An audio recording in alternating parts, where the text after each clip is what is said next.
இப்போ இவங்க இவரை தான் லவ் பண்ணிட்டு இருக்காங்க. இவங்க 2 பேர் கொடைக்கானல் போறதுக்கு நான் எதுக்கு மேடம் மாசம் மாசம் மெயின்டெனன்ஸ் காசு கொடுக்கணும்? மேம் மரியாதையா பேச சொல்லுங்க. அவர் என்னோட ஃப்ரெண்டு மேம். மேடம் கல்யாணத்துக்கு முன்னாடி என்னையும் ஃப்ரெண்டுன்னு தான் சொன்னாங்க மேடம். நான் வேணாம், என் காசு மட்டும் வேணும். ஆமாண்டா வெண்ண. டைவர்ஸுக்கு அப்புறம் புருஷன் பிச்சை எடுத்தாவது பொண்டாட்டிக்கு குடுக்கணும்னு இருக்கு. நீ எங்கேயோ போய் என்ன தின்னு அத பத்தி எல்லாம் எனக்கு கவலை இல்ல. இன்னும் 2 நாள்ல மெயின்டெனன்ஸ் குடுக்கல உள்ள தூக்கி உரிச்சு போடுவேன். போடா.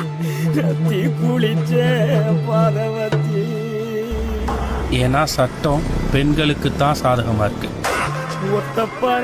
இவன் யார்? நண்டு மாதிரி. இவன் சத்துக்கு இவன் போக்சா மேடம். 15 வயசு பொண்ண லவ் பண்ணி பஸ் ஏறி பல்லாவரம் தாண்டிட்டான். அவங்க வீட்டாளுங்க அடிச்சு தூக்கிட்டு வந்திருக்காங்க. லவ்வாடா? ஓடி போனவ எங்க? அவங்க வீட்டுல மேம். நீ சீர்திருத்த பள்ளியில.